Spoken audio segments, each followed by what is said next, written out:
see. So I've been driving Teresa's van. She's been driving my truck to work. I've been driving her van for 3 days and already put 1,300 miles on it. Well, so you guys have already kind of heard a little bit of what's going on there. Mr. Rusty's having some car trouble with the new van that he got, so kind of like Madwood, got a lot of little stuff going on.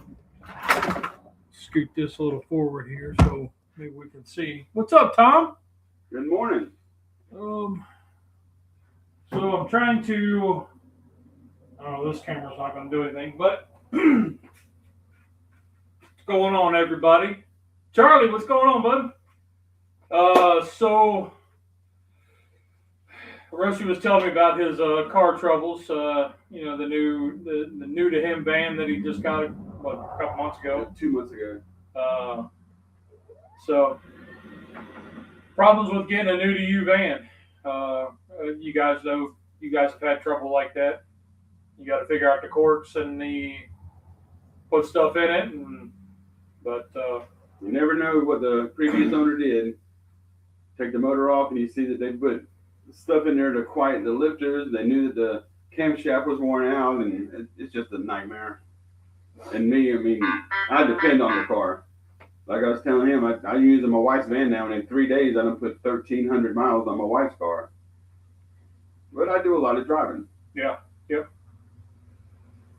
So today we're going to just do something simple. I had everything spread out between the two fridges and freezers. But I wanted to do something simple and, go from there. So I've got a quiche. Whoop-de-doo! Yeah, I know. Oh, I'm going to turn my phone on. I know, a quiche, an egg pie, whatever. But what I want to do is cook it on the Weber kettle. It's currently like 35, 38 degrees right now. So I've had the kettle running for about 45 minutes or so. She's up to about 350. So I've got a cast iron skillet already in there. Chili in the 60s. What? That's where we're going to be like tomorrow or Tuesday. Tuesday, yeah. We're supposed to be back up to the only low for next week is like 46. So I've got a feeling we're going to have a wet winter. Maybe not so cold, but our winters down here usually turn nasty about the middle of January through February into about the middle of March. So I got a feeling it could be just warm and wet, which is okay. I like that. So what I'll do is we'll prep what we can here. We'll go out to the grill, and then while the crust is cooking, we'll come in. We'll prep the filling because the crust has got to cook in like 10 minutes or so. So we'll poke the holes in the crust.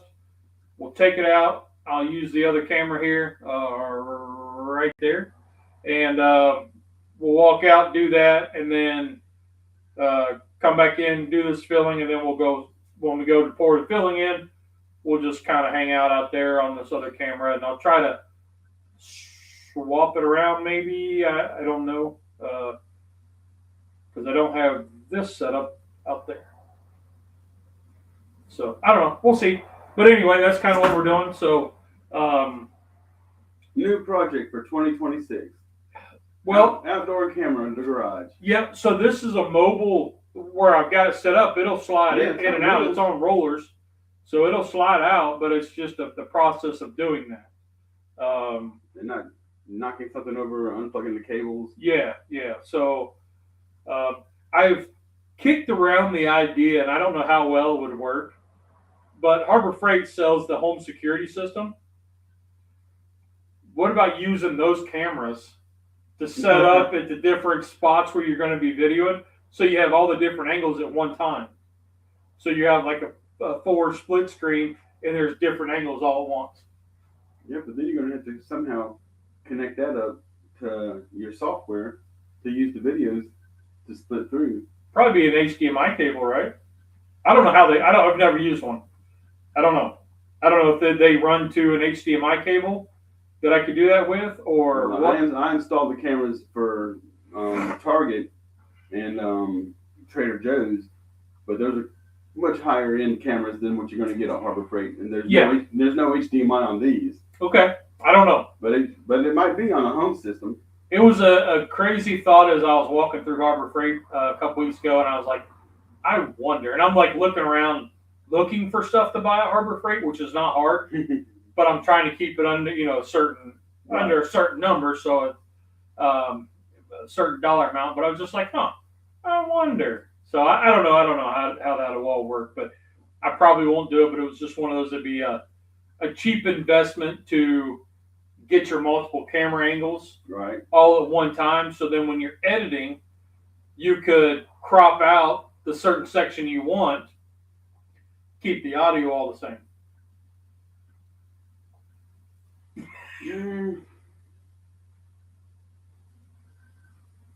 We'll talk about it. I don't think that's going to be possible. Probably not, but it was an idea. The quality on the Harbor Freight camera may not be that great. That's true. That's true. Pretend you're a fox or a deer. Yeah. Okay, so let's get started. This is a just simple deep dish pie crust from the old Doughboy. Nothing too fancy here. I'm not making my own. I've thought about it, but no. And I only need one because if I make two, I'm going to eat two. I could eat a whole quiche. That's how much I like these. Well, I'll take one home so you can't eat it.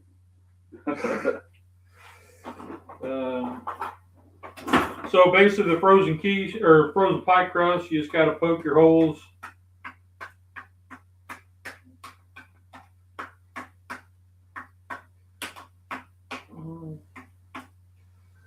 And then that's that. So we'll go put that on the grill. If Rusty will take that, I'll take this. And let's see if I can't move you guys to this camera.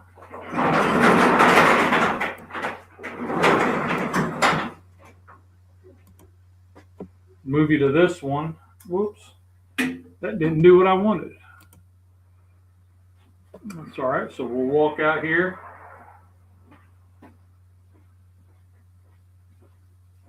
So the grill is 400 degrees. So it's a little warmer. A little warm. But I have a 10-inch skillet with a trivet. Why the trivet? Just to get it up off the bottom so it get even cooking and circulating all the way around. It's the thought. Now, yes, it is big, but it's okay. I could have used a smaller, like 9-inch skillet, but I thought this was right there. So yep, just sits right on there. And we'll go make our film, and then we'll come back. And we'll close the damper a little bit because we went around 375-ish. But shout out Chefstemp. So let's mosey back. Let me cover you up so you don't get sick.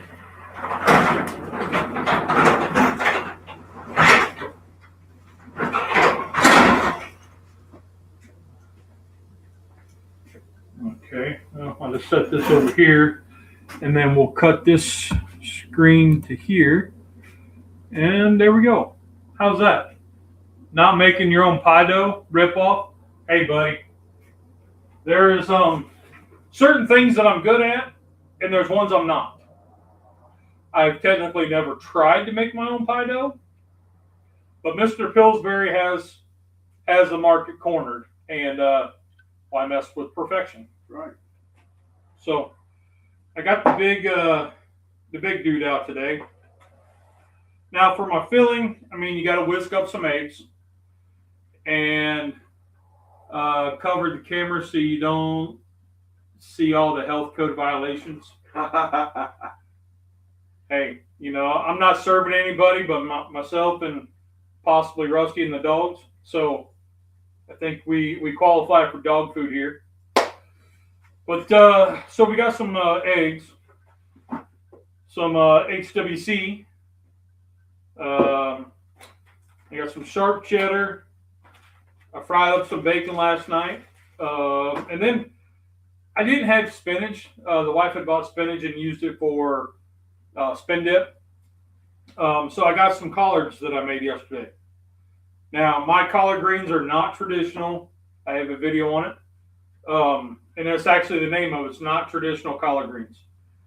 It's the way I've been making it for about 12 years now, probably. So maybe a little longer. And it's fantastic. And everybody that tries it absolutely loves it because it's not traditional. It's not bitter. And I take all the stems out. Mm-hmm. And that is a long process. I get a bag of the chopped collards, and then I de-stem every leaf, which can be a pain in the butt. But I did that yesterday, made my collards. I was going to shoot a video on it, but I realized I already have a video, and it's exactly the same as what I was going to do, because that's how I do it. The only thing I would change would probably be adding in how I make my sweet rub, because I don't have a video on that one, I don't think. But we'll get into that later. Probably doing some pork ribs at some point. Because I have any diced onion? No. Okay. I had a bag of onions and peppers that I was going to put in.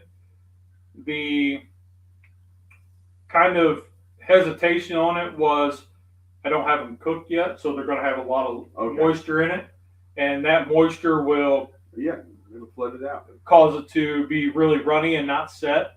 So I would have to cook those ahead of time, and then, or before we add it into the filling, and I just didn't want to fool with it. Something, hey, keep it simple. What's the Tom say? The KISS method? Keep it simple, stupid. Yeah. And then I got some Texas Peace because anytime I have eggs, I want hot sauce, and this was given to me, and we're down to about here now. So I made some buffalo dip and. But I also got this stale cracker gator drool. I used my seasoning that you got me for Christmas the first time the other day. Yeah. Put it on a pork loin. It came out really good. Okay. How was so that was the original? Is it kind of like Tony Chachere's? It is. Okay. Very, very salty. Okay. So I don't think he has I think he has a low sodium, but you have to go on the website. Walmart didn't have it. Mm-hmm. Or Academy didn't have it. Academy was where I found most of his line. Right. But the Tony Chachere's, the Slap Your Mama, and it's all 90% of the same stuff, but they're all very salt heavy. Okay. Okay. I need to grab a trash bag. Get my trash can ready. I'd say garbage bowl. Remember Rachel Ray used to have the garbage bowl? Never watched her? No. Oh. Well, Rachel Ray, I used to watch her. I watched her, but I don't remember no garbage bowl. Yeah, it was where she threw all her scraps and trash. I know Grandma had a garbage bucket in the kitchen, and everything got put in the bucket, and then at the end of the day, at the beginning of the next day, Grandpa took it out and threw it all out to the hogs. Yeah. Even eggshell. Everything went into that bucket. Well, hogs will eat dang near anything. Yep. So what New Year's Day tradition did you have? Like, do you guys do? None. No, you don't eat anything special? No black-eyed peas, collard greens, put a quarter in your dish or whatever. Other people put coins in it or something. No, we don't have any traditions. We did, I did the live. Just random. Just went by for whatever reason. Made the black-eyed pea jambalaya. Added in collard greens with a side of cornbread. Woo, yeah, buddy. My phone went off with the notification when you went live, and I was on my way to Myrtle Beach. And I had just gotten there and was able to log in for a few seconds and just say hi. But I drove 245 miles just to get there, and the store was closed. To turn right around and drive back home. So you don't, like on a holiday, you don't like call to see if they're open? No. We got a ticket that says you got to be here before 8 o'clock. You just go there anytime you want to before 8 o'clock. It's not my job to see if they're open or not. They should know. And so, I mean, I didn't care. I mean, I got paid for the hours driving. I got paid for the mileage. I mean, there was over a $600 day for me. I didn't care that they weren't there. Yeah, that's just, I mean, that's time away. That's it is wear and tear on the car, but it's my job. So, but usually we get an email with all of our clients' holiday hours, and I did check for my email to make sure I didn't miss anything, and I did not have an email. And it was about 6 o'clock. I was getting out of the shower, getting ready, and I asked Alexa, what time does the Aldi in North Myrtle Beach open? And it said 8:30. But so Tom says Rusty didn't have pork and cabbage for good luck, and see what happened with his truck. That'll learn him. You're right. This year we didn't do. I had cabbage, or I didn't have cabbage. I had sauerkraut, and usually we do sauerkraut and pork. But the pork one that I made for Christmas, I ended up chopping it up and using it on New Year's Day. I mean, it was right on that 7-day mark. I was kind of leery on it, but I had it in there. I chopped it up, and that's what we used it in the jambalaya. And then we went to my cousin's place, and they had black-eyed peas and greens and cornbread. They didn't have pork because the one's vegan. Well, they had ribs, but so we did get that kind of stuff. Speaking of ribs, my brother's making us something on the 3D printer. I got us a McRib press. Oh, so that'll be fun. I got him making me a new one. Is he using food grade? He is. He's got filament or whatever. Yeah, it's I forgot what it was called, but he told me what it was. I can't remember now, but there's hundreds of sites that have the 3D printout for that mold. Oh, I'm sure, because it was popular there a couple years ago. Yeah. Which I can honestly say I haven't had a McRib in quite a few years, like an actual from McDonald's. Right. I was kind of thinking this morning, I haven't been to a McDonald's for myself, like I haven't been there for myself. The girls were still in elementary, like 4th, 5th grade. So, I mean, we're talking 10, 12 years. I had my last McRib in November. Yeah. And then so far, I've managed to not get the Burger King SpongeBob set. They got a SpongeBob meal for the new movie. And the bun is yellow. Wow, I didn't even know there was a new movie. I don't eat a Burger King, so I don't. Yeah, I don't either. I've seen commercials for it. There was a lot of videos on people getting it, but was that collecting the toys as a novelty? Like McDonald's had the socks for the Grinch. Yeah. Okay. So there's toys, and then there's something else, but and I didn't get the Greg stuff either. I avoided all that. I mean, it's McDonald's. Teresa, well, one of the good things was it was an adult Happy Meal. So it came with a Big Mac or a 10-piece chicken nugget or whatever. But we went to McDonald's several times just to get those so that my wife could have the entire collection of all the Grinch socks. So Tom says a coworker got the SpongeBob meal and wasn't impressed. To me, the SpongeBob meal, I mean, it had the packaging was kind of cool. Not the wrapper, but the little mac and cheese bites or whatever. So they looked like tater tots, but they were mac and cheese. Okay. And they came in a little cardboard treasure chest. Oh. Thought that was kind of neat. But otherwise, it looked like a Whopper Jr. on a yellow bun. It didn't look that appealing. But I don't know. So it's probably been 10 minutes, ain't it? No, not quite. I don't think so. Not quite. But So you didn't do anything special for New Year's, huh? No, I was in bed by 8:30 on New Year's Eve, and then got up New Year's Day to go on down to Myrtle Beach. To go work, huh? So we went to. That's about it. Okay. So we did the Ohio State game. So I took an early nap, and then Dad and I watched in the family. Well, the wife was here. We watched the Ohio State game. Did they win? No. Oh, really? I thought they always win. No, they got their butts handed to them. Miami's defense,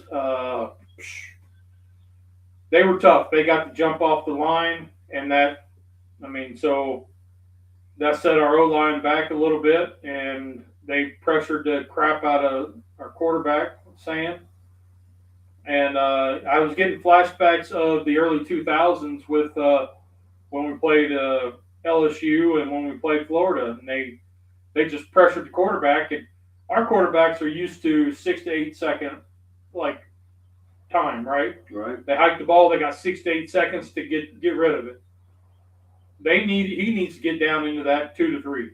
Oh wow. He needs to get faster, and that's where the defense was just hammering it, and they got down 2 scores going into half, and then came out third quarter, man, guns a-blazing. They were on fire, and I was like, this is it. And then something happened in the fourth quarter, and they just farted out. And I don't know. I was bummed, but I'm kind of not, because we still beat Teton. And so I was okay with it. I think Indiana's gonna go. It's going to be pretty good games with Indiana and Oregon, and then Ole Miss and Georgia. Those are going to be good ones, I think. But I had Georgia and Indiana in the finals, so we'll see what happens. That game, I think, proves that the Big Ten schools aren't that great. That's been going around forever. But you got 2 different styles of playing. You got the run and gun, the spread offense, and then you got the smash mouth, run game, which is what Ohio State's known for. The Big Ten's known for that. You got a strong running back, and they run all over the place. We are not a spread offense where we air it out all the time, and our offensive line. I mean, we had 2 weeks off, 3 weeks, but anytime they come off a break, they always look terrible. They put up a stat that every team that has had a break like that, they're terrible. So. But I think with the portals, you're seeing more of the lesser known teams coming up. Indiana's they've been working on their program for years, and it's finally starting to show. Fortunately, because of the portal. So, but anyway, your Panthers looked garbage yesterday. I didn't think they really looked that bad. I mean, yeah, we had an interception. I don't believe the refs did a bad job. We had that one call for the backward pass that we should have either, been able to pick it up and go forward, which they stopped, blew the whistle, or just replayed it down. That's the only bad call I felt came from the refs. If we'd have made that one field goal, if he wouldn't have missed it, we'd have been ahead by 1 point. I mean, I didn't think it was really that bad of a game, but we did have a few hiccups that we could have done better. But it was what it was. Yeah. So now I'm an Atlanta Falcons fan for at least 24 hours. Well, until this afternoon. Yeah. Till this evening, anyway. Because if the Falcons have to win against New Orleans. So if the Falcons win, Carolina's division champion. And if New Orleans wins, it's Tampa. So today's game is very, very special. What's up, Honey Badger? How you doing, buddy? We're getting ready to head out to the grill. It's about that time now. Yep. So let's take some of this stuff out. No, I don't. Where did I put my tongs? Oh well, doesn't matter. Let's take this. These go out. And I can take the eggs too, so you can grab the camera. Okay. You've got a handle on it. Now I can't open the door. I'll get it. Let me just a second here. We got to do the old switcheroo. And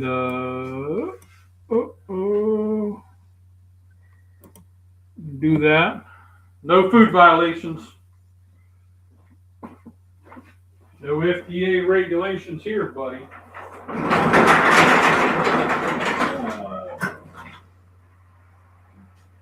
Okay. So we got a little more. We're saying 430. So I wanted 375, so it'll be all right. A few seconds of the lid being off. We'll keep dropping back down. I'll cut this back a little bit. Okay. So now I'm going to take. Now there is bacon in my collars because I didn't have spinach. So I'm just going to put a little bit of bacon down.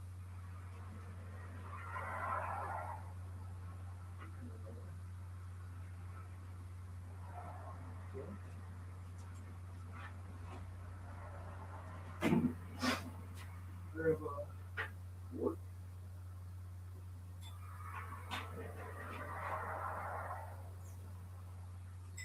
I don't want a whole lot in there because I don't know how it's going to be. I mean, spinach, collards, once they're cooked, they're all, not too much different. But I like collards much better than spinach. I don't like the irony taste I get from spinach. and again, it's a lot of that's how you cook them. I think. I really think that, but let me go ahead and pour in the mixture. It looks like, let me see how it looks. You gotta, whoop, that already broke.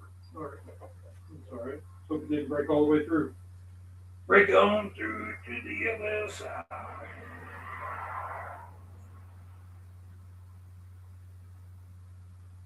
Ooh. How you guys like that?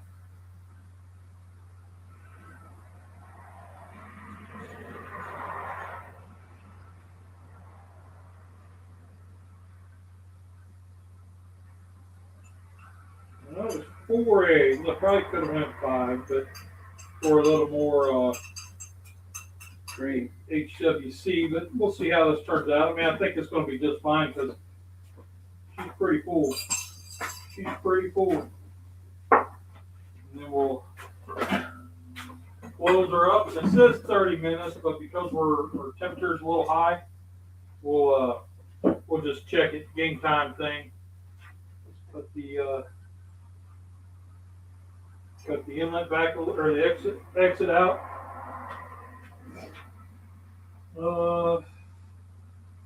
Yeah. So I reckon we could just leave that sit right here. And because we'll be back to check it.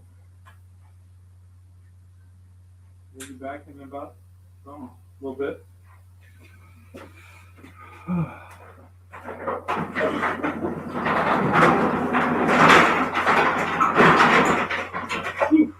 Yeah.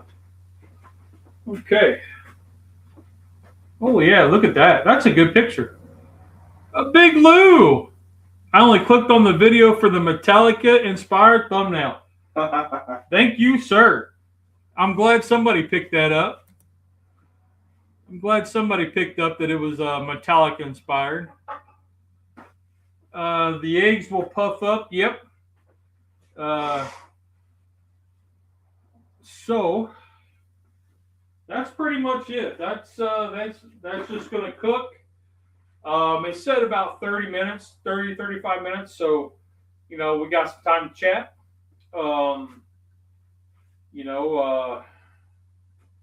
But anyway, we'll add the hot sauce and the seasoning and stuff later. I got my Bayou Bear, my little Cajun seasoning. Mr. Cast Iron, what's going on, buddy? Good morning. Get her done. We're doing it, buddy. Congratulations on the all your progress health-wise. That is awesome. He had some lab work come back not good, and changed the way he's eating, and has dropped a lot of weight and looks very good, very young. So congratulations there. Give me fuel, give me fire, give me that quiche which I desire. Yeah. I found that we were looking up something for the Metallica font, and it came up with the Load album cover, because it was like the 20th anniversary or whatever, and I was like, what? And it doesn't seem like it's been that long, and so when I was able to do the logo like that, you can put my Smoking Bears on there, and I thought it was pretty cool. You don't know what I'm talking about? No. That's all right. It's all right. We're trying to learn him slowly. Well, I haven't seen the thumbnail yet, so I don't know what you're talking about. Oh, it's the one with the flames on it. Okay. It's all right. It's all right.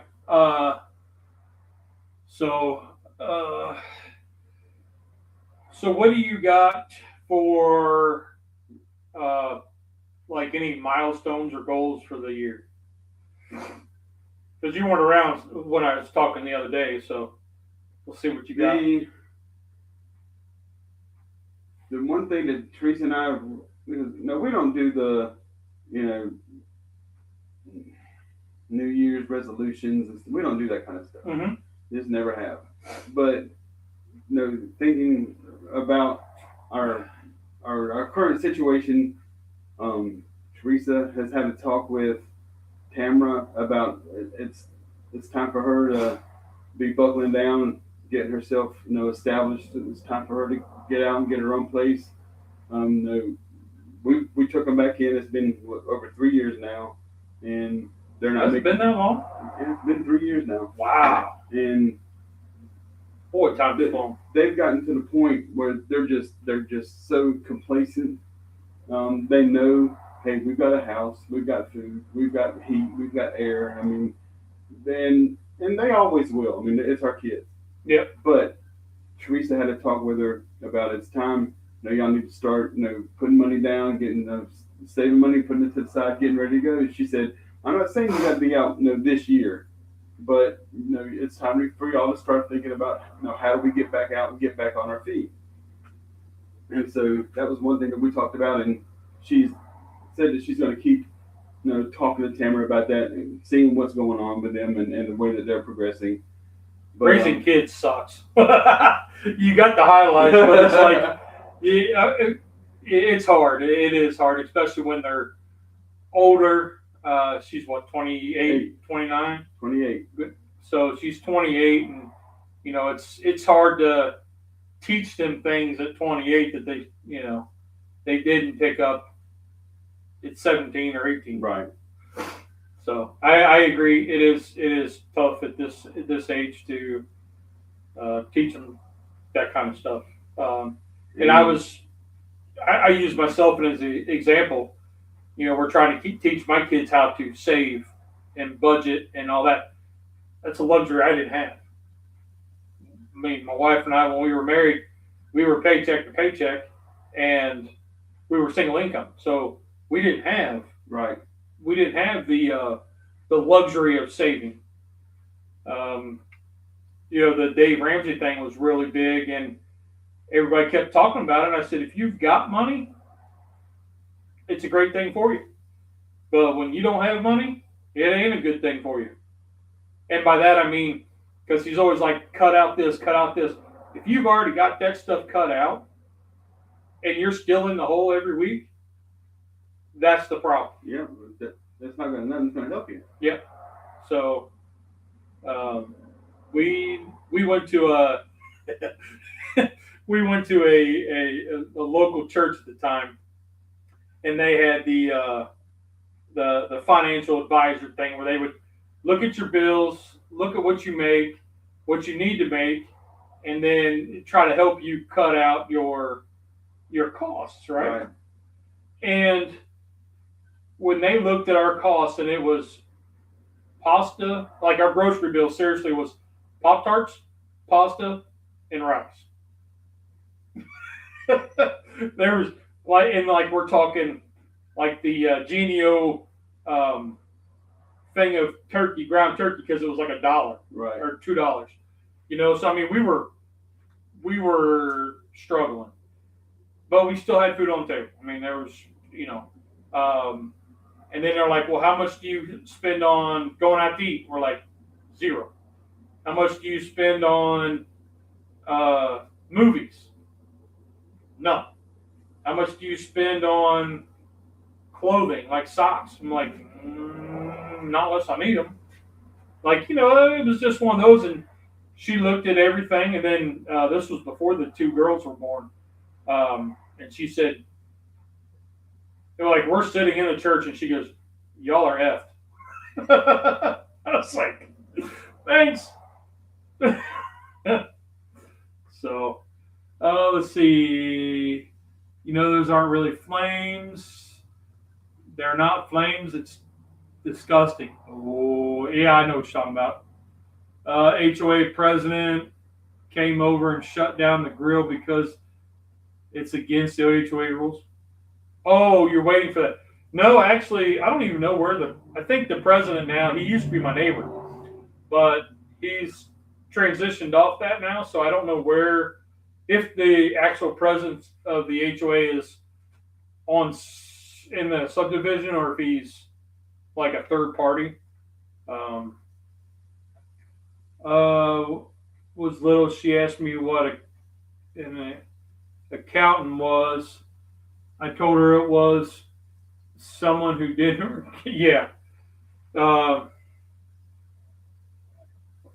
don't know. We've had different things and different discussions, and trying to get the kids to budget and that it's tough, especially when we didn't. I don't know how to. I can tell you how to do it, but to put it into practice, I don't know.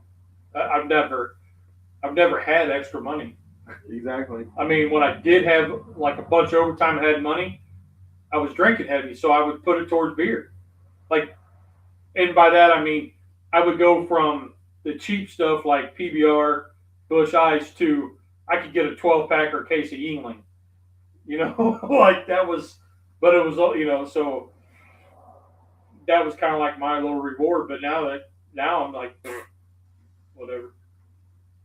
But one thing, like I said, we had talked about the biggest thing for us is working on our debt, and like our biggest bill that we have that's only besides our mortgage is a $525 a month payment, and her van is on it, and we got 3 payments left, and that's going to be an extra $525 a month.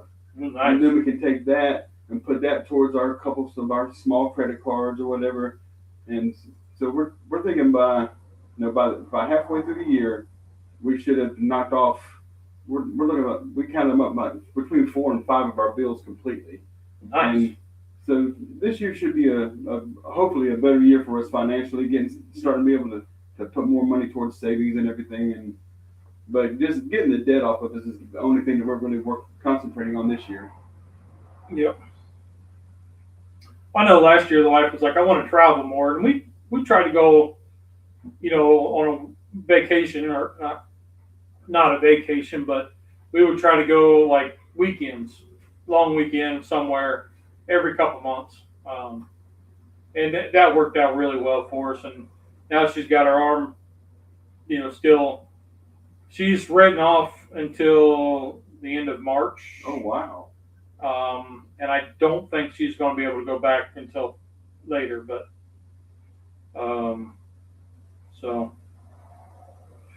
but that's kind of, I'm going to start emptying out the freezer and stuff going through there. And doing my cooks through that. But I kind of asked her, and she was like, we got a big trip planned in May with about half of May we'll be on the go. His paid graduates, and then my nephew graduates, and so like the next week. So we'll go over to Western Carolina, and then we'll shoot up. We'll have a couple days, and then we'll have to shoot up to. We'll be up around Lima area. He's up in Ada for his graduation.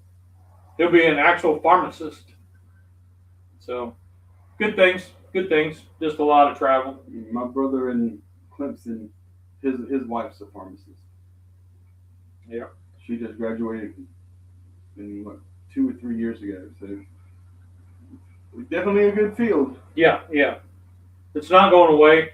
The downside is like the mom and pop shops are getting overrun by the Walgreens and the CVS's. I had a mom and pop shop that I had been going to for years, and CVS ran them out, and they didn't even give us a warning. I went in to get my prescription filled, and they were like, "You're going to have to go to CVS across the street." What are you talking about? It was a whole mess, but anyway, it is what it is. But okay, so those are pretty good goals, achievable, very achievable. Yeah, I don't know I was thinking one of the guys in my morning group brought it up last year about setting your goals and for not only yourself but your family and that kind of stuff. And he brought it up again, around Christmas break, and around the Christmas time we were together, and he brought it up again, and I was like, I still haven't figured out what I wanted to accomplish last year. We're already into a new year, so but we did get a new dog. So the wife had been looking for a puppy, and she kept hinting around. Now, y'all married, you those of you that are married or have been married, it's whatever the wife, if she says she wants it, it's just a matter of time before she finally decides what she wants and then gets it. It doesn't matter what we say. Right. So she kept hitting around, "Hey, we need a puppy." I said, I've been thinking about it, but I don't know if I'm ready for a puppy. So she kept on. I was like, "Look, you know how this works. Why are you waiting for me to say okay?" I was like, "You're going to find one you like. Just go get it. It's fine." So she goes and she found a puppy she liked. But by the time she got down there, the puppy was gone. Well, Cub found another dog that she really liked. She's 3 years old. I'll introduce her in a video or something coming up. But she's 3 years old. She's a American Staffordshire, something like that, terrier. She's got like 60%, 55%. Then it's like 35%. I got all the numbers here when you texted me. Yeah, 35% of Pit Terrier, and then like 3 or 5% Boston Terrier. Yeah, 3.3% Terrier. Yeah. So Boston Terrier. So she's a terrier mutt. She's 3 years old, so I don't know any history of her, but given how timid she is around me, she loves my wife and Cub, but she's timid around me, so I'm wondering if, and we're like the second people to foster her, but I'm wondering if there wasn't like a male abuse, right, like abusing her at some point, because, if she thinks that my voice is gruff, she like almost lays and crawls, almost ashamed, like, kind of cowering a bit. And I'm not like that. So I don't know any of the history of anything like that. She's 3. She's been trained. She's housebroke, and she does sit. Like you hold a treat up, she'll sit. She'll do that kind of stuff. We go on walks. She's fantastic on walks. Um, she's real quiet. She very rarely barks, whimpers, or growls. She'll growl a little bit to Rex.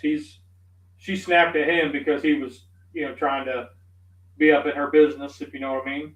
She's fixed. She's got a chip in her or whatever, so I guess you could.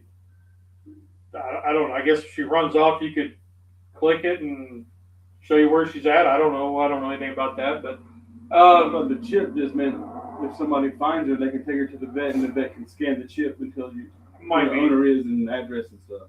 Might be. I'm gonna get her little dog collar. I got her collar. I gotta get her tags. We got to do like a 2-week foster period before we can actually do the adoption. When I graduated high school, I took the ice sculptures, Ohio Northern graduation. The new dog had a 22 and me done. Yeah. I guess they do that with the chip. I don't know, but I don't know. It's kind of interesting, because I don't know anything about her. When I first saw her, the head, I looked at the top of her head. You know how it's kind of pan shaped, like a shovel head, like a pit bull. Okay. The pit bull's got like kind of a look at it like this. It's kind of like not squared off, but more straight here, and then it shovels down like a shovel. And I was like, oh, she's got pit in her, and but I was thinking like pit lab mix, but I see the terrier, the Boston Terrier, and the I didn't know anything about the American Shire, whatever it is, Staffordshire. Wife looked it up, and I guess they are considered to be like the nanny, like a nursing dog. Like they're really good at protecting kids and stuff like that. So whatever. Let's see. What's up, Scotty? How you doing? You doing the old hockey today, right? Is it negative 20? Yeah. I was watching when he did the pellet grill, trying to start it up at negative degrees. Yeah, I know. And I was like, you got to get the torch out, Scotty. Put a blanket over it. Put a heating blanket over it. Yeah, I've never heard of it being too cold to even start the grill. And then he went in the house, got him hot water or something, stuck it in there to get the temperature up a little bit, and then it worked. But yeah, that's new to me. I never heard of that. -5 with wind chill. Man. Yep, we're in the like mid to high 30s right now. So, but we're still running 4:30, so it might be time to go out and check it. Got a brisket on now. Went through 2 bags of pellets. Oh my goodness. So, look. I didn't even think about that. Imagine how many more pellets you have to use when it's that cold. That never even crossed my mind. No. So Scotty, let me ask you this, buddy. Do you find that you go through more pellets than you do charcoal? Like when you're doing a comparison, like a cook, like for say you're doing your brisket cook, or even ribs. Let's go ribs. You put in the same amount of pellets for the ribs, and you cook those all the way through, right? Versus how much charcoal you use versus to. Well, actually, I'm that's kind of a dumb question because they're different sizes. Right. How many cooks do you get out of a bag of pellets versus a bag of charcoal? Let's go that route. You'll definitely get more cooks out of your pellets. Really? Yeah, I do it all the time, and if I'm going to cook just like one rack of ribs, I will not fire up my charcoal.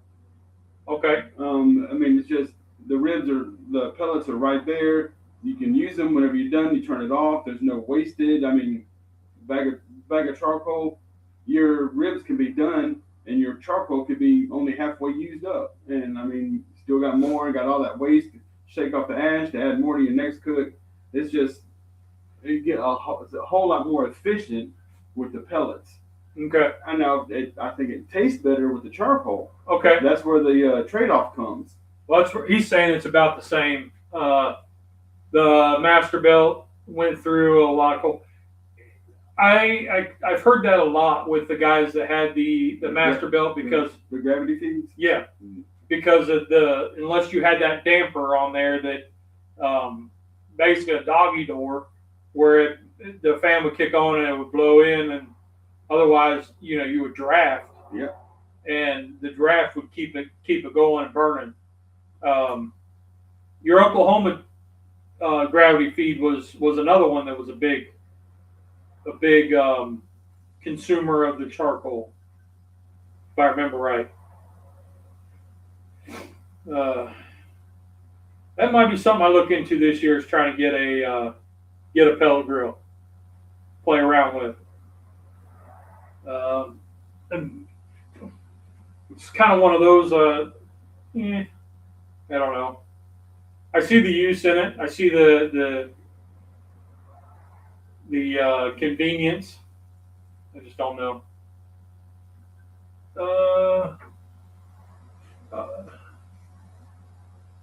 WSM was not bad on coal. Yeah, man. I'll take it back. I've cooked on a WSM once or twice, a little 18-inch. I mean, it runs just like a drum. And I can tell you the drum and my little R2 unit, those things are awesome. Learn a lot. And when I think about a big green egg or something like that, if we're down here, a big green egg's cool. It's more of a status symbol, I think, here. Because when it's during the summer and it's 98 degrees outside, the size fire you're going to have inside of that ceramic cooker is going to be so small, you're not going to get good combustion, I don't think. I don't think you'll have a smolder, but you won't have a good clean fire, I don't think. I've not used one when it's hot out. So I don't really know. This is just my thinking. Y'all chime in. Feel free to chime in. I could see it being colder and it working out better. Let's go. I'm going to go out here and check this real quick. Rusty can dance and entertain y'all. I can go with you. Okay. We got the thing out there.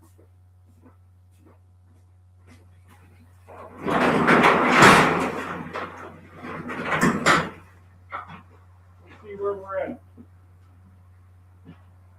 Now, my instructions said it should be a little jiggly and golden brown. It should look like it is.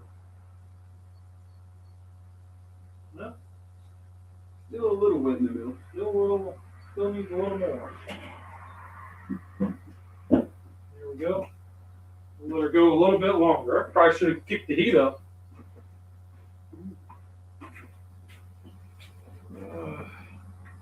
But we'll let that go for a little longer and go from there, see what's up.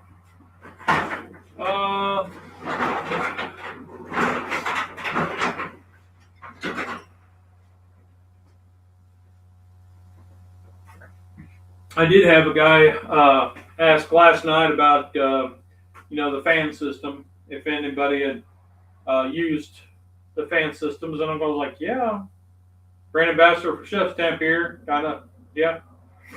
So they were asking about the discount code. I don't know if they ordered anything or not, but they just kind of was asking about it because they've never used one. But as far as using there's been people that get on the Chefstemp Facebook page and is asking about on a pellet grill or on a gas grill. Somebody asked about the gas grill. If you mount the probe, which is over here, over there, if you mount that on a gas grill, yes, that'll read your temperatures fine. But then if you plug in the fan system, if it would make it a convection. And I don't know. I've not tried it. It seems to me that's the only thing it could do. Yeah. Because there's no way it's going to adjust your flame. So the only thing it could do would be move air, circulate your air in there. So I'm guessing that you would only run 1 to 2 burners, offset your food, your protein, yeah, and have the fan running so it would circulate it. You know, I don't know. I haven't tried it yet. And there's no point for the fan in a pellet grill because it's already got a fan. Right. But then they started questioning why is the temperature difference so drastic between a pellet grill and the Chefstemp probe. It's the placement of the probe. Yep. And as Mr. Tom Horseman figured out, it is on the pellet grill. It's an algorithm, so it's a estimation between all of the. It's some formula that they figured out, so it's not the temperature of the one spot. It's just the guesstimation of all over. So he had little things up, and what's up, Steven? How you doing, brother? Good morning. So he had different temperatures up, or probes up on the grill grate, and then the probe said it was, say 250, and he was 300, 275, 250, or 225. So it wasn't accurate at any spot, but it was an average altogether. That makes sense. So we kind of get some of that where it's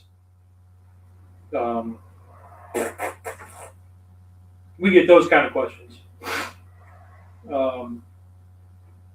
Brother Steven. Yep.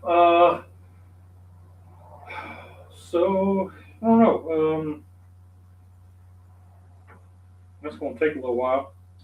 I opened up the damper a little bit. Okay. So what kind of what culinary goals do you think you have for the year? That's a tough one.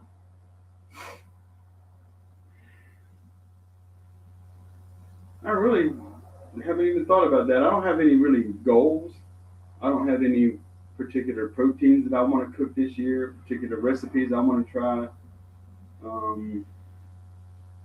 As of yet, I mean, nothing has popped out and said, hey, well, I want to do that. Whenever I had my big smoker, we talked about it sitting there for a couple of years. I wanted to do a whole pig on that. And just financially, that just never became available to us. But that was the one time that I did have an actual goal, but they just couldn't do it. But I don't know. I mean, again, I'd like to be able to get into. I know food truck is way out of line. That's nowhere near a possibility. But I mean, that's still in the back of my mind. That's still a big daydreaming thing that I've got, is to be able to do something. Because cooking is what I mean. I love it. It's what I like to do, and I'd love to be able to do that and make a living off of it.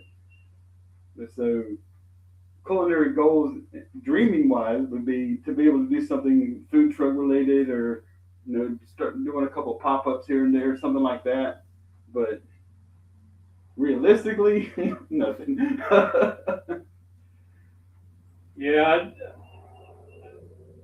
I don't know. I guess since my whole ordeal, I have no desire to cook that much, like for a food truck, or we talked about that for years. That was going to be the end all. Go down to the beach with a cooler full of pork sandwiches and sell pulled pork sandwiches, $5 a sandwich. Walking the beach, and I don't have that desire anymore. But like every year, whenever I do the band's barbecue, and I'm doing 500, 1,000 pounds of barbecue again. I mean, I just love doing that so much, and doing it once a year or twice a year for the band's fundraiser.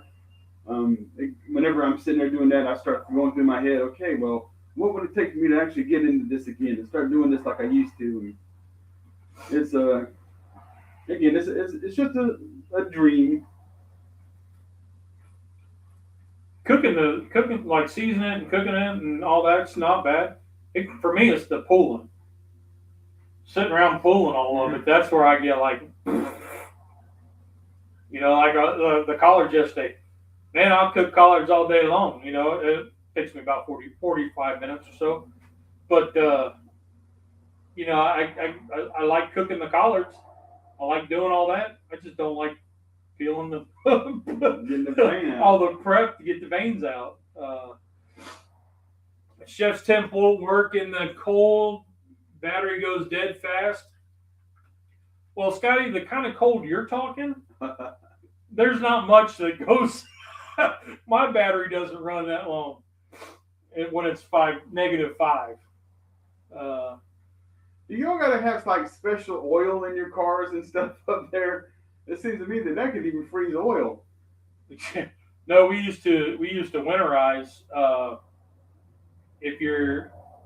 Where you would drain your coolant and put straight antifreeze in it. So you didn't have any 50-50 or water. You didn't have any of that in there. You just had straight coolant. That was our winterized. I can understand that for antifreeze. Yeah. I'm talking about the oil. That oil seems to me it gets so thick and it'd be a frozen block of oil. You'd blow the motor starting it. Check the reviews before making a decision on buying anything. Yep. Fortunately, we don't have to do that around here. So,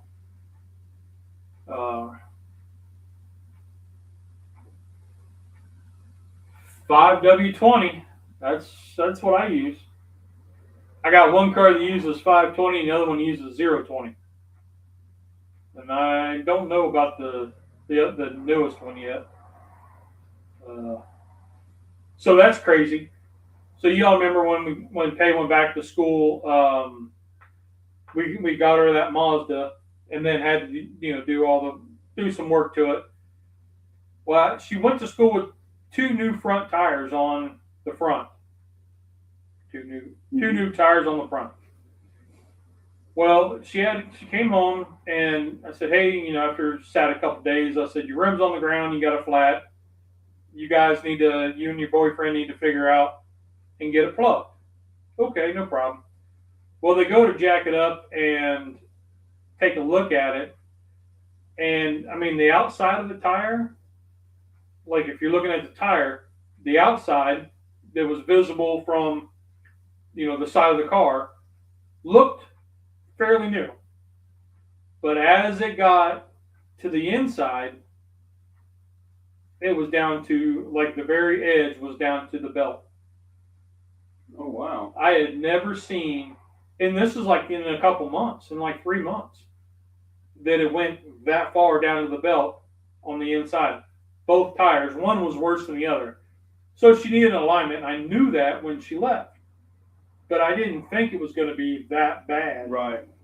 And holy cow, was it was bad. So they went and got her 2 new tires, but I just never had seen that. And where she's at, there's a lot of road construction, so I guess that's part of it. I don't know, but it was crazy. Oh, you got a block heater. There you go. Remember the diesels we used to have to plug in to the house.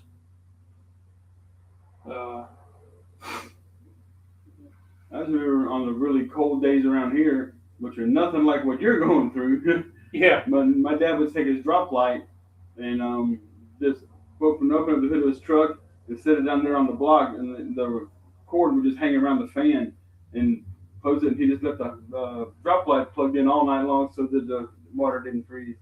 Yeah. I remember the one time we had an old Chrysler minivan. It was a Dodge Caravan is what it was, but she went through, like, we used to get snow drifts really bad across some of the back roads, and she went driving this stupid van. It was over the bumper. Anything about it? Your minivan. Yeah. Over the bumper in snow. And she's trying to plow through there, right? Front wheel drive, 4-cylinder. She's trying like hell. And end up packing the whole engine bay slap full of snow. Slap full. And where we were at, I mean, we're in a backcountry road, and there's no trucks haven't even been by or anything yet. So she's plowing this. And I mean, it's almost knee high to me, you know, and so that's how high we're going. It's knee high through this in a Dodge Caravan, and she packed that thing so full of snow, and we ended up getting it towed over to a guy's house, and he put a couple of heat lamps on it, and it took almost 3 weeks to thaw out. Golly. That was crazy. I was like, what in the hell are you doing? And I get out, and I'm like walking in snow, dropping to my knee. I was like, come on. Yep. I don't miss the snow. But, well, let's go check. It's been another 10, 15 minutes. I don't know how long it's been. The instructions I had were 35 to 45 minutes. So, ooh, it looks a little bit better. Oh, it feels a lot better. Yeah. I'd say she's done. I think so. I'd say she's done. All right. Well, grab some gloves.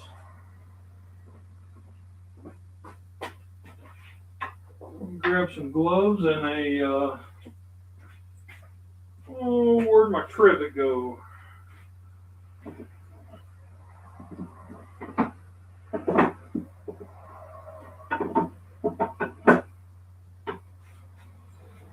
Do the trivet right here.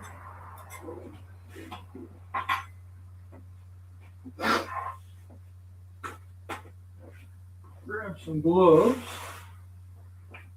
I'm not going to cook the rest of the day, so we can go ahead and close this off. Close that off. Here's the sizzling.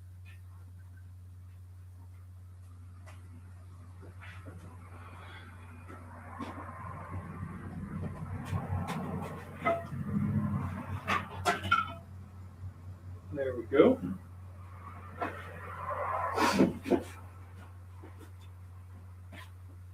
Bring the camera in.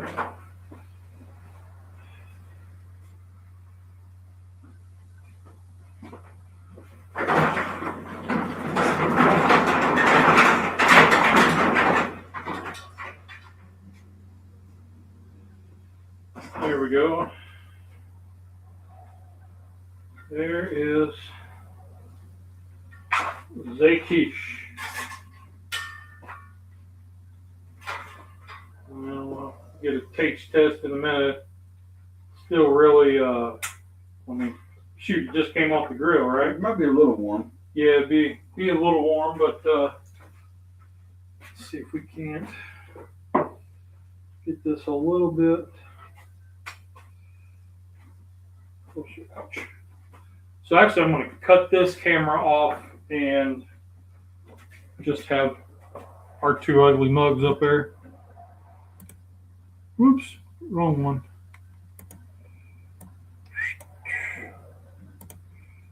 There we go. Cut that one off. All right. You put the cheese on it now so it can start melting? Yep, that'll be fine. Just sprinkle a little bit on there. I don't know how cheese and collard greens will be, but Cheese don't matter. Cheese and eggs are good. well, that's true. So,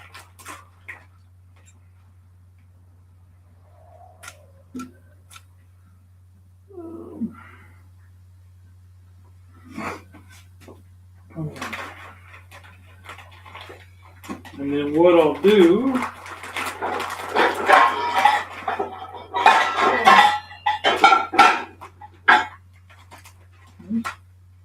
put a little large lid right on top to help hold the heat. We probably could have put the cheese on it on the grill just to. It's fine. Ain't too worried about that. But just to help hold it, and because the lid's cool, it's cold. It'll actually absorb some of the heat and cool it down a little bit more, I'm thinking. A little faster, I think, maybe. Thermodynamics works. But, yeah. Kind of ready to eat. Me too. Kind of ready to eat. So. But I got this lid with the Dutch oven a while back. But then I ended up ordering a separate, like a camp oven lid. If it's down here, yeah, it is. Let's talk about that.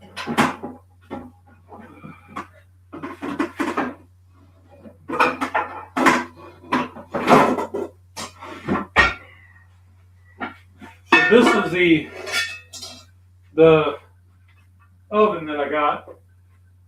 Of course, I was using it outside, but it's just a large, Dutch oven.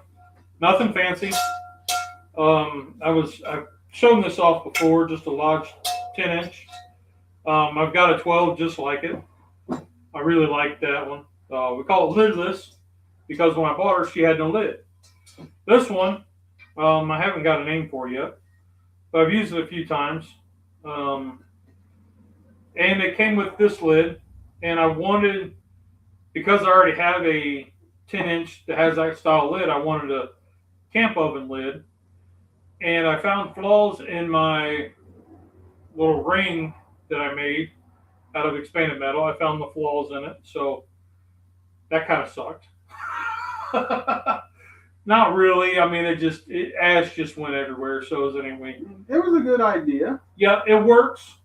It works to hold the coals, just the ashes was all over, and so I'm gonna have to take foil and wrap it around the bottom of it so the ash stays.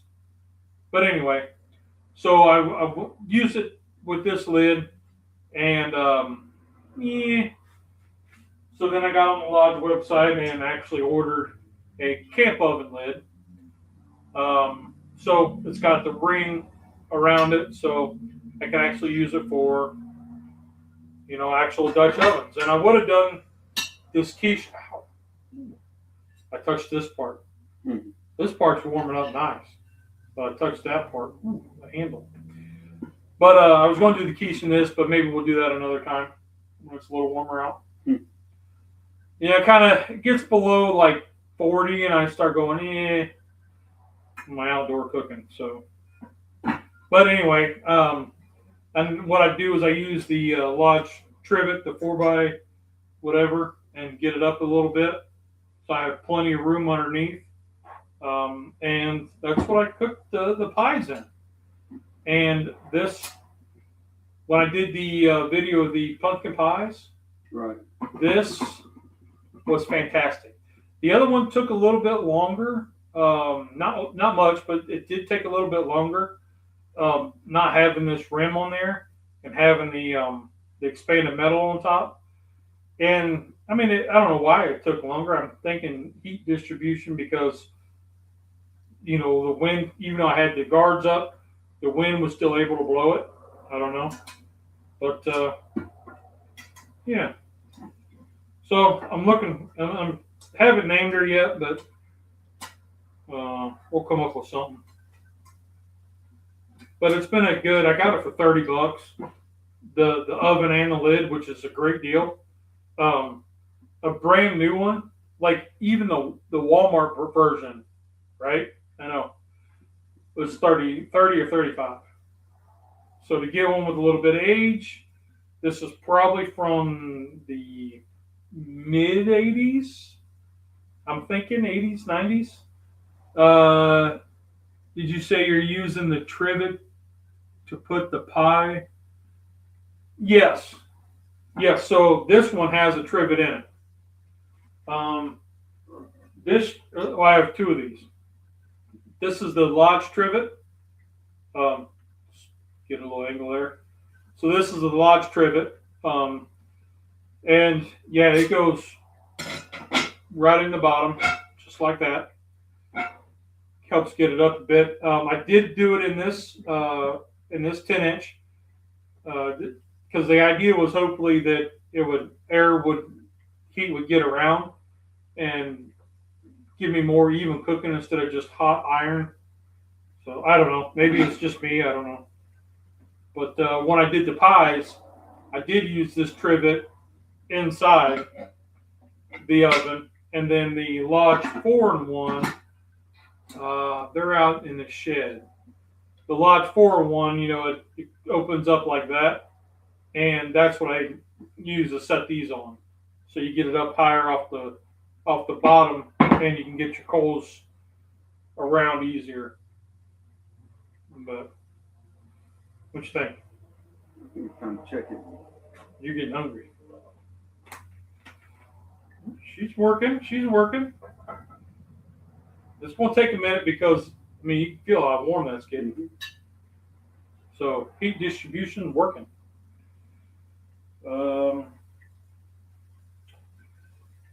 Let's see.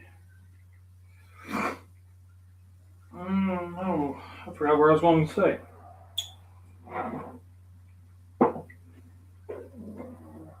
Let's see. So how's Nolan's new car doing? So far, pretty good. She's absolutely enjoys it. We got her a 2009 Santa Fe. So far, she's loving it. It's bigger than what she's used to, so she's driving slower, which is fantastic. But so far, she hasn't had any issues, which is good. Don't want any issues. It's about due for an oil change because I know it had the sticker up on top had so many miles to oil change, so we were gonna get to that. I just haven't done it yet.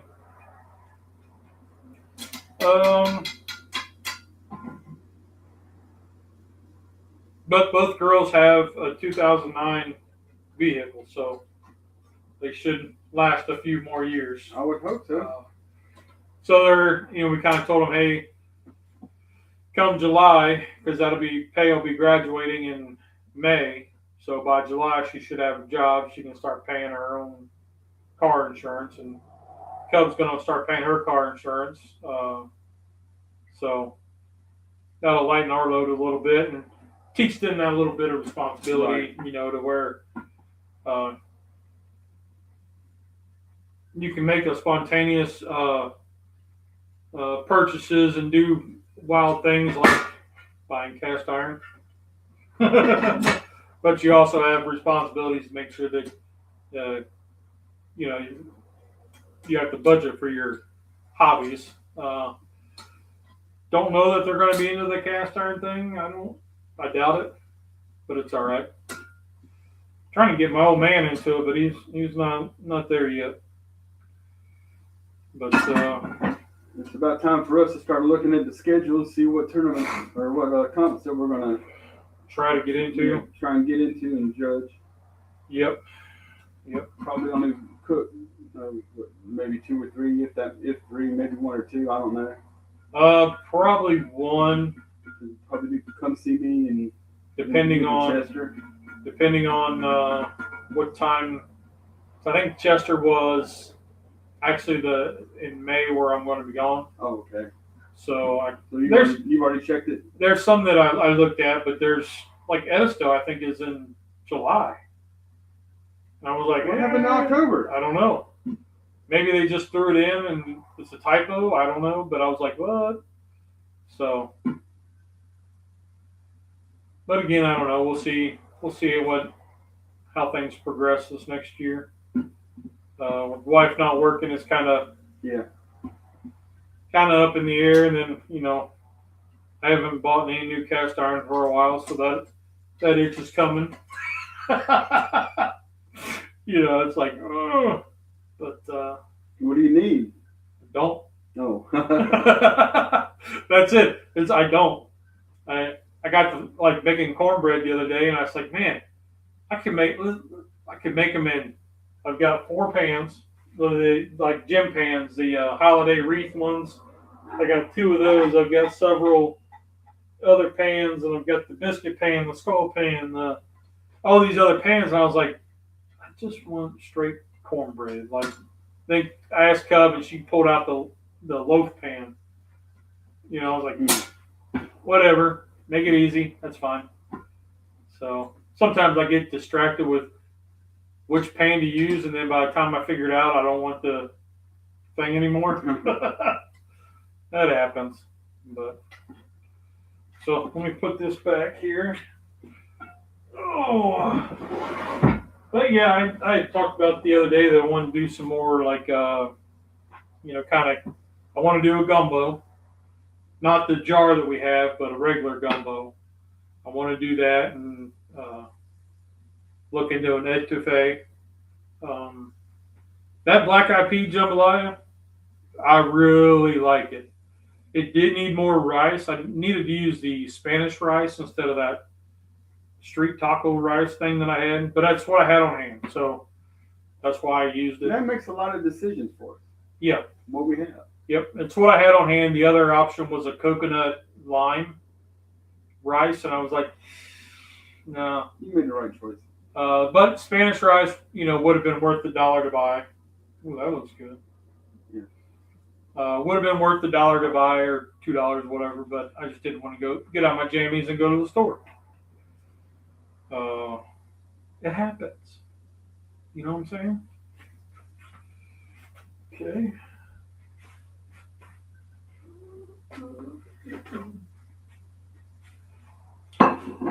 Let me see.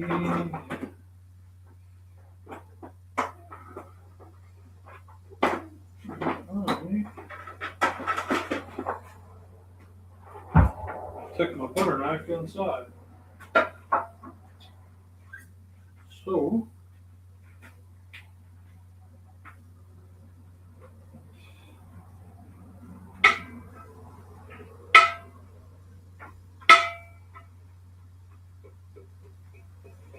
I'm kind of intrigued with the collard green idea. Probably should just pull the stupid thing out. Right. It's still hot. Well, this has cooled down a good bit. Yeah. See, James, there's a trivet in there. That's what kept it up off Pick the it up bottom. and show me. Yeah. I almost did.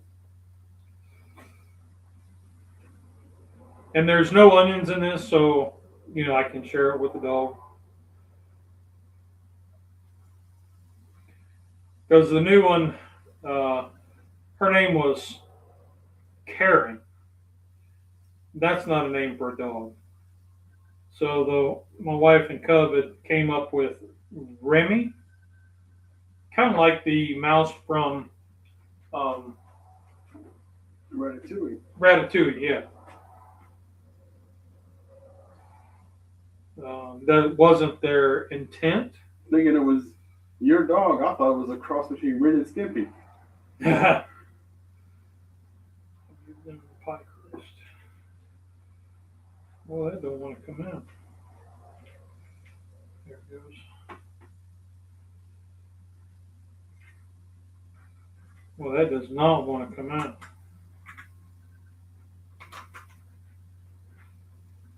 Probably because I cut it too big.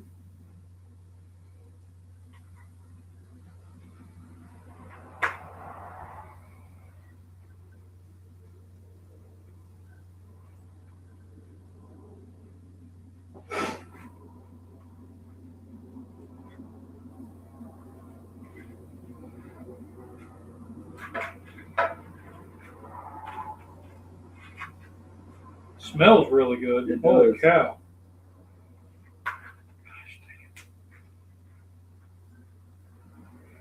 Okay, so for whatever reason, this crust doesn't want to let loose. Oh, almost had it.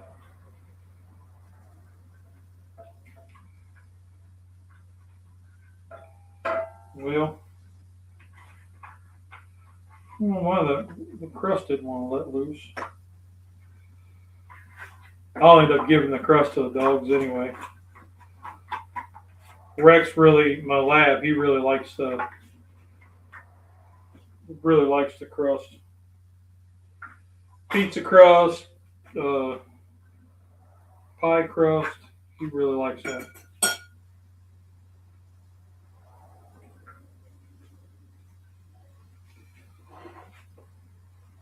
Okay.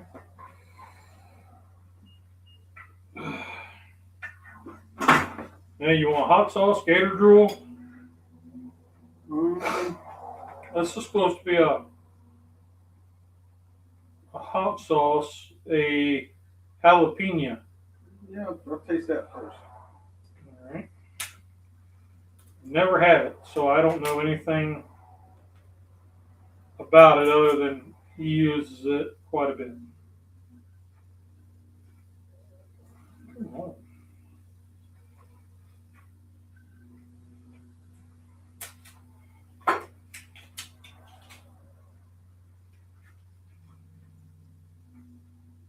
Put a little dab will do you. Give it a little whirl. Yeah, put a little bit on the plate. I just want to taste it first.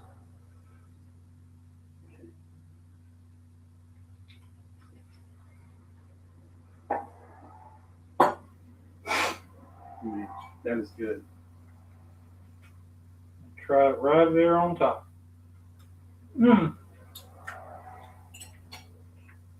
Mmm. I do like that. That is pretty good. It's not as vinegary as like Texas Pete's or some of the other hot sauces, but boy, it's got a little kick to it. It's got a lot more kick than Texas Pete. Yeah. I'm a Pete fan myself.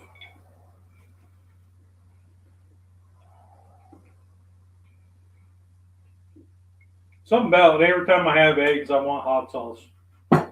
It's like nothing else. I don't really care for hot sauce or anything else. But the collards? What do you think of the collards? If I didn't know that they were collards, I wouldn't be able to tell. Okay. Hmm. Well, there we have it. Ran a little long, but it's all right. I kind of figured it would be being quiche. All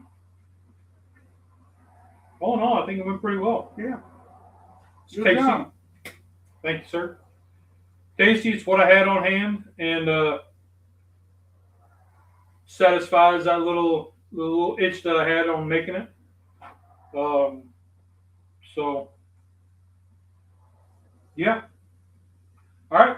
Well, let's get out of here. You want to send us out? All right. There's 2 rules in cooking. Did you have fun? Did it taste good? Rock on. You guys are awesome. Y'all have a great week, guys. Let's be careful out there. Rock on. Yeah.